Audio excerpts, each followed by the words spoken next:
नमस्कार, आपसे मेरा नाम है अशोकवीर यादव एडवोकेट और मैं आप सभी के लिए लीगल एडवाइस वीडियोस अपलोड करता हूं जो कि आप सब लोग लाइक करते हैं, पसंद करते हैं, शेयर करते हैं और सब्सक्राइब भी करते हैं। अब तक नहीं किया तुरंत करिएगा और दूसरे लोगों तक भी जानकारी को जरूर शेयर करिएगा।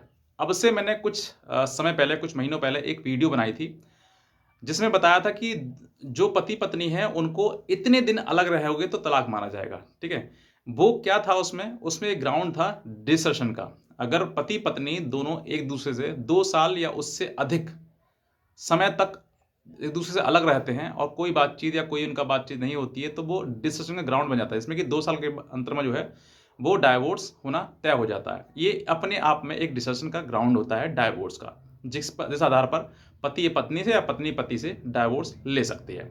आज मैं आपको वही चीज़ बताऊँगा कि अगर आप 2 साल हो गए हैं या फिर 2 साल से आप किसी प्रकार का कंसीडर नहीं कर पा रहे हैं, तो किस तरीके से वो एविडेंस बनाना है, क्योंकि इसमें एविडेंस नहीं, आपको कोई भी किसी प्रकार कोई क्रूरल्टी करी, नहीं करी, कुछ भी नहीं। इसका कोई एविडेंस आपको देने की आवश्यकता नहीं है।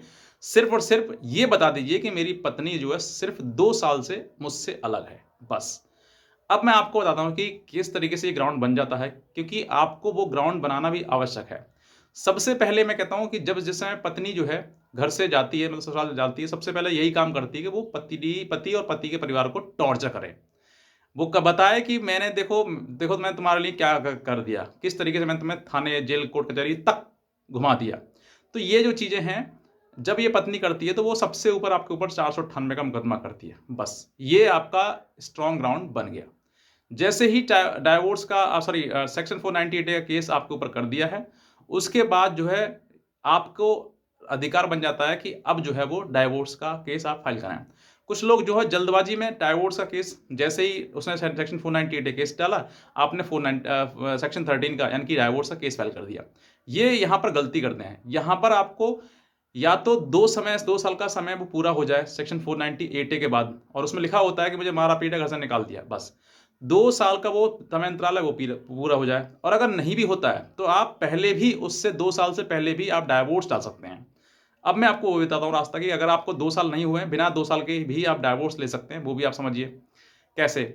जैसे ही आपकी पत्नी ने जो है सेक्शन 498 का आपके ऊपर केस लगाया, आप कुछ महीने या 1 आध 2-4 महीने जो भी इंतज़ार कर सकते हैं या कर दिए हैं, एक आध साल बाद भी आप डाइवोर्स का केस फाइल कर सकते हैं, इसी ग्राउंड को लेते हुए कि सेक्शन 498 का मेरी पत्नी ने मुझे मुकदमा कर दिया है, झूठा मुकदमा कर दिया है। इसी ग्राउंड को, ज़्यादा नहीं। अगर आपने ये चीज़ें करते हुए आपने 1 साल बाद, मान के मैं एग्ज़ाम्पल बताता हूँ कि दो आपने 1 साल बाद डाइवोर्स का केस फाइल कर दिया। लेकिन आपका डिसीज़न ग्राउंड यहाँ पे बिल्कुल नहीं बनता है कि आपने डाइवोर्स का केस डालने के बाद ग्राउंड 2 साल का पीरियड जो है वो आपका नहीं बनता कि आपको डिसीज़न का लाभ आपको दिया जाए, डाइवोर्स आपको दिया जाए।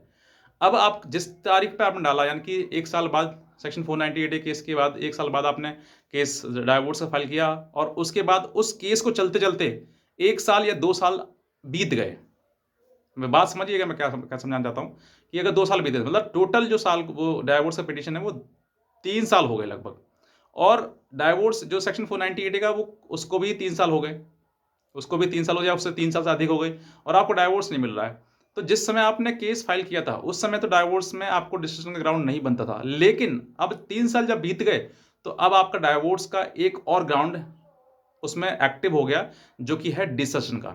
अब उस चीज़ को आपने उस समय कहा नहीं था, अब आपको उस बात को आप कहना है, तो आप अपने ही पिटीशन में सीपीसी का ऑर्डर 6 और रूल 17 के तहत रीड विद सेक्शन 151 सीपीसी के तहत जो आप एक एप्लीकेशन मूव करें कि सर मेरा जो समय है इतना समय हो गया है, और अब जो है मुझे एक डिसीजन मेरे पत्नी जो है मुझसे अलग रहते थे 3 साल हो गए हैं, जिस समय पिटीशन फाइल किया था उस समय पर इतना समय था, और अब जो है वो इतना समय हो चुका है, तो मुझे इस तरीके की प्लीडिंग में अमेंडमेंट किया जाए, मतलब उसमें सुधार किया जाए, ताकि भविष्य में जो है वो उसका मुझे लाभ मिल सके।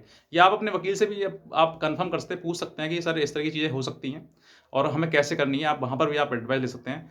तो अगर आपने ये चीज़ें ऐड करवाई, मतलब ये आपकी एक एप्लीकेशन फाइल होगी, मूव होगी, और उसमें अमेंडमेंट होगा, अमेंडमेंट मतलब सुधार होगा, उसमें जोड़ी जाएगी ये बात कि अब जो है वो डिस्कशन का ग्राउंड भी बन जाता है आपका। अगर आपके पास कोई भी सबूत नहीं है, एविडेंस नहीं है, आपको लग रहा है कि केस फाइल हार जाएँगे, हमारे पास कोई एविडेंस है ही नहीं, तो ये सबसे मोस्ट इम्पोर्टेंट आपके पास ग्राउंड है, जिसमें कोई भी सबूत, कोई भी एविडेंस देने की आवश्यकता नहीं है, सिर्फ़ और सिर्फ़ ग्राउंड बनाने की ज़रूरत है कि आपने ये ग्राउंड बनता है। अगर आपने ये ग्राउंड बना दिया, तो मैं कहता हूँ कि आपको 100% डाइवोर्स मिलेगा ही मिलेगा, ठीक है? अब इस एप्लीकेशन को आप मूव करेंगे तो क्या कोर्ट स्वीकार करेगा या फिर नहीं करेगा? मैं कहता हूँ 100% स्वीकार होगी। कोई दो राय नहीं है, क्योंकि अमेंडमेंट और प्लीडिंग आप किसी भी स्टेज पर कर सकते हैं, लेकिन स्टेज बेहतर है कि आप शुरुआती स्टेज पर करें। आप फाइनली लास्ट मोमेंट पर जब जाएँगे तो हो सकता है कि दूसरी पार्टी जो है वो ऑब्जेक्शन कर दे। लेकिन जहाँ पर आप फाइल करने के आपका समय है, वहाँ पर आप फाइल करें। अगर आप अभी भी देख लीजिए, आप आज भी देख सकते हैं कि पिटीशन मेरी फाइल है। अगर मेरा समय हुआ या फिर नहीं कर सकते हैं, आप हमारी लीगल एडवाइस ले सकते हैं, हमसे पूछ सकते हैं, सर मेरा समय इतना है और अब मुझे इसमें अमेंडमेंट करना है, तो क्या कर सकता हूँ, मैं नहीं कर सकता हूँ, तो मैं आपको वो भी एडवाइस करता हूँ। तो अगर ये सब चीज़ें अगर आप करते हैं, तो मैं कहता हूँ कि अ, इसका अमेंडमेंट होते ही आपको एक ग्राउंड बन जाएगा और फिर कोर्ट भी आपको नहीं मना नहीं कर पाएगा कि हम डाइवोर्स आपको नहीं देंगे। 100% आपके लिए डाइवोर्स मिलेगा। जो भी लोग इस वीडियो को देख रहे हैं, दूसरे लोगों तक शेयर करें और आज ही उस अमेंडमेंट के लिए आप अपने कोर्ट में जो है जाके वो फाइल करें एप्लीकेशन। आप अपने वकील के द्वारा कर सकते हैं या फिर आप हमारे हमसे भी जानकारी ले सकते हैं इसके बारे में, हमसे भी पूछ सकते हैं कि सर किस तरीके से करनी है। क्योंकि पूरा मैटर है, बहुत ज़्यादा लंबा समय आपको हो गया है एक-दूसरे से अलग रहते हुए, क्योंकि बहुत ही ज़्यादा इम्पोर्टेंट ये समय ऐसा है कि कहते हैं ना कि अगर पत्नी को सारे अधिकार दिए हैं, तो पति को एक छोटा-सा अधिकार भी दिया जाए उसको, कि अगर ज़्यादा समय हो गया उसको रहते हुए, तो उसको अलग होने का भी एक अधिकार होना चाहिए। तो ये अगर आप, मैं कहता हूँ पिटीशन में आप डेफ़िनिटली ऐड करते हैं, तो मैं कहता हूँ आपको गारंटी से आपके लिए सॉल्यूशन मिलेगा और आपको उस पत्नी से या फिर पति से जो आपको आपकी ज़िंदगी इसने खराब कर रखी है, परेशान कर रखा है आपके लिए, उससे छुटकारा मिलेगा और 101% मिलेगा।